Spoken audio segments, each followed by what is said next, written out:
بسم اللہ الرحمن الرحیم۔ السلام علیکم ورحمۃ اللہ وبرکاتہ۔ آج ہم سیکھیں گے سورۃ العصر مکمل تجوید کے ساتھ انشاءاللہ۔ اگر آپ پوری ویڈیو دیکھیں گے تو آپ کو جلدی سمجھ آ جائے گا، پڑھنے میں بھی آسانی ہوگی، اور اگر آپ آدھی ویڈیو دیکھیں گے، اسکپ کر کے دیکھیں گے، تو آپ کو آدھا ادھورا سمجھ آئے گا، پڑھنے میں بھی مشکل ہوگی۔ سورۃ العصر مکیہ، مکیہ کا مطلب کہ یہ سورہ مکہ میں نازل ہوئی۔ والعصر، لام کے اوپر جزم ہے۔ جزم کا مطلب ہوتا ہے کہ پچھلے الفاظ کے ساتھ ملا کے پڑھا جائے۔ اب پچھلے الفاظ دیکھیں، الف ہے، الف خالی ہے، اس کو چھوڑ دیں گے، پھر اس سے پچھلا الفاظ دیکھا جائے گا۔ واو ہے، واو کے اوپر زبر ہے، واو کو لام کے ساتھ ملا کے پڑھا جائے گا۔ جزم والے الفاظ کا مطلب ہے پچھلے الفاظ کے ساتھ ملا کے پڑھنا، اور ایسے الفاظ کے ساتھ ملایا جاتا ہے جس الفاظ کے اوپر یا نیچے کوئی حرکت ہو، یعنی زبر زیر یا پیش ہو۔ تو اب لام سے پہلے الف ہے، الف سائلنٹ ہے، اس کو چھوڑ دیں گے، واو کے ساتھ ملا کے پڑھا جائے گا۔ والعصر، آگے دیکھیں، صاد کے اوپر جزم ہے۔ جزم کا مطلب پچھلے الفاظ کے ساتھ ملا کے پڑھنا، تو عین کو صاد کے ساتھ ملا کے پڑھیں گے۔ آگے را ہے، را کے نیچے زیر ہے۔ جب ہم اس کو اکٹھا پڑھتے جائیں گے، یعنی آیت کو جب آیت پہ روکیں گے نہیں، وقف نہیں کریں گے، تب را کو باریک پڑھیں گے، والعصری پڑھا جائے گا۔ اور جب اس پہ وقف کر لیں گے، یعنی آیت کمپلیٹ کریں گے، تب را کو پر پڑھیں گے۔ را کے نیچے اگر زیر آ جائے یا را کے اوپر پیش آ جائے جب وقف کرتے ہیں، تو را سائلنٹ ہو جاتا ہے، یعنی را آدھا پڑھا جاتا ہے، اس کا نیچے جو زبر زیر یا پیش ہوتا ہے اوپر، اس کو چھوڑ دیا جاتا ہے۔ پھر اس سے جو پچھلا الفاظ ہے اس کو دیکھا جاتا ہے۔ اگر پچھلے الفاظ کے اوپر زبر آ رہا ہے تب را کو پر پڑھا جائے گا، اگر پیش آ رہا ہو تب بھی را کو پر پڑھا جاتا ہے۔ اب پچھلا الفاظ تو خالی ہے، اس کے اوپر تو جزم ہے، پھر اس سے پچھلے الفاظ کو دیکھا جائے گا۔ جزم سے جو پچھلا الفاظ ہوگا، اگر جزم والے الفاظ سے پہلے والے الفاظ کے اوپر زبر آئے گا تب را کو پر پڑھیں گے، اور اگر زیر آئے گا تب را کو باریک پڑھا جائے گا۔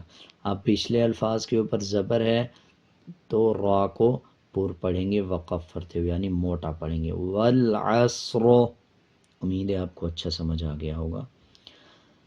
ان الانسان لفی خسر،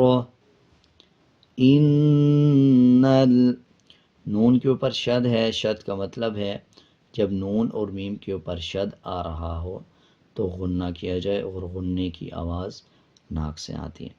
اسی طرح لام کے اوپر جزم ہے، جیسے پچھلے آیت میں سیکھا کہ جزم کا مطلب پچھلے الفاظ کے ساتھ ملانا، اور ایسے الفاظ کے ساتھ ملایا جائے جس کے اوپر زبر زیر یا پیش ہو۔ اب الف خالی ہے، اس کو چھوڑ دیں گے، پھر اس سے جو پچھلا الفاظ ہے نون، نون کے اوپر زبر ہے تو اس نون کو لام کے ساتھ ملا کے پڑھا جائے گا۔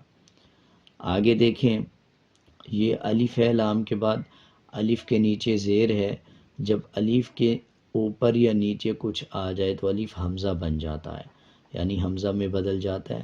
اب اس کو الف زیر ای نہیں پڑھا جائے گا بلکہ حمزہ زیر ای پڑھا جائے گا۔ تو حمزہ کو نون کے ساتھ ملائیں گے، حمزہ نون زیر ان۔ آگے دیکھیں، سین کے اوپر زبر ہے اور اس کے بعد الف آ رہا ہے۔ جب زبر کے بعد الف آ جائے تب 1 سیکنڈ لمبا کر کے پڑھا جاتا ہے۔ ان الانسان لفی خسر، لفی خسر، یا کے اوپر جزم ہے اور یا سے پہلے والے الفاظ کے نیچے زیر ہے۔ جب پچھلے الفاظ کے نیچے زیر ہو اور اس کے بعد یا جزم والا آ رہا ہو، 1 سیکنڈ لمبا کر کے پڑھا جائے گا۔ آگے دیکھیں، خسرین، جب وقف نہیں کریں گے، آیت پہ رکیں گے نہیں، خسرین پڑھا جائے گا اور را کو باریک پڑھا جائے گا۔ جب وقف کریں گے تو را کو پر پڑھیں گے۔ را سے پہلے والے الفاظ کے اوپر اگر زبر پیش آ جائے تب بھی را کو پر پڑھا جائے، اور اگر اس سے پچھلے الفاظ کے اوپر پیش یا زبر آ جائے، اب جیسے سین کے اوپر جزم ہے اور اس سے پچھلے الفاظ کے اوپر پیش آ رہا ہے، تو تب وقف کرتے ہوئے را کو پر پڑھیں گے یعنی موٹا پڑھیں گے، خسر، ان الانسان لفی خسر، امید ہے آپ کو اچھی طرح سمجھ آ گیا ہوگا۔ الا الذین آمنوا وعملوا الصالحات وتواصوا، الا الذین آمنوا، لام کے اوپر شد ہے، شد کا مطلب ہوتا ہے پچھلے الفاظ کے ساتھ ملا کے پڑھنا، مضبوطی کے ساتھ ادا کرنا، اور اگر نون اور میم کے اوپر شد آ رہا ہو تو غنہ کرنا۔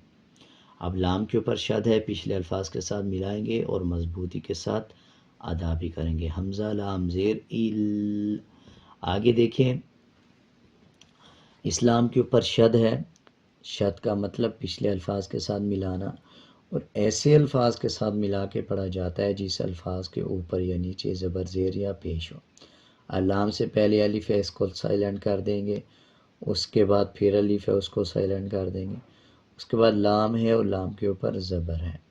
پہلے اس لام کا جو شد ہے اس کو پچھلے الف کے ساتھ ملائیں گے یعنی حمزہ کے ساتھ، پھر اس کے بعد جو لام کے اوپر زبر ہے اس کو اگلے لام کے ساتھ ملا کے پڑھا جائے گا، اگلے لام کے اوپر شد ہے، الا اللہ پڑھا جائے گا، ذال یا زیر ذی، جب یا کے اوپر جزم آ رہا ہو اس کے پچھلے الفاظ کے نیچے زیر آ جائے 1 سیکنڈ لمبا کیا جاتا ہے۔ اس طرح آگے دیکھیں، الف کے اوپر کھڑا زبر ہے، جب الف کے اوپر نیچے کوئی حرکت آ جائے یعنی زبر زیر پیش آ جائے تب الف حمزہ میں بدل جاتا ہے۔ اسی طرح اب اس کو یوں پڑھا جائے گا، حمزہ کھڑا زبر آ، کھڑا زبر 1 سیکنڈ لمبا کر کے پڑھا جائے گا۔ اسی طرح آگے دیکھیں، آمنو، واؤ کے اوپر جزم آ رہا ہو اس سے پہلے والے الفاظ کے اوپر پیش آ جائے 1 سیکنڈ لمبا کیا جاتا ہے، الا الذین آمنوا وعملوا الصالحات، صوت کے اوپر کھڑا زبر ہے 1 سیکنڈ لمبا کریں گے، اس لام کو اس صوت کے ساتھ ملا کے پڑھا جائے گا۔ شد کا مطلب کہ پچھلے الفاظ کے ساتھ ملانا اور ایسے الفاظ کے ساتھ ملانا جس الفاظ کے اوپر نیچے کوئی حرکت ہو یعنی زبر زیر پیش ہو۔ اب صوت سے پہلے لام ہے، سائلنٹ کر دیں گے، الف ہے سائلنٹ کر دیں گے، یہ الف ہے اس کو سائلنٹ کریں گے، آگے واؤ ہے اس کو بھی سائلنٹ کر دیں گے، اس لام کو اس صوت کے ساتھ ملائیں گے اور صوت کے اوپر کھڑا زبر ہے 1 سیکنڈ لمبا کریں گے، اسی طرح ہا کے اوپر کھڑا زبر ہے 1 سیکنڈ لمبا کریں گے۔ وَتَوَاصَوْا بِالْحَقِّ، واو کے اوپر زبر ہے اس کے بعد الف آ رہا ہے، جب زبر کے بعد الف آ رہا ہو 1 سیکنڈ لمبا کیا جاتا ہے۔ اسی طرح آگے دیکھیں، قاف کے اوپر شد ہے، مضبوطی کے ساتھ قاف کو ادا کریں گے اور پچھلے الفاظ کے ساتھ ملائیں گے، جب وقف کریں گے تو اس پہ قلقلہ کیا جائے گا، بالحق وتواصوا بالصبر، بالصبر، صوت کے اوپر شد ہے، مضبوطی کے ساتھ ادا کریں گے، پچھلے الفاظ کے ساتھ ملائیں گے، با کو صوت کے ساتھ ملایا جائے گا، درمیان میں الف اور لام کو سائلنٹ کر دیا جائے گا۔ اسی طرح با کے اوپر جزم آ رہا ہے، قلقلہ کریں گے، جب را پہ وقف کریں گے تو را کو پر پڑھیں گے، وَتَوَاصَوْا بِالصَّبْرِ إِلَّا الَّذِينَ آمَنُوا وَعَمِلُوا الصَّالِحَاتِ وَتَوَاصَوْا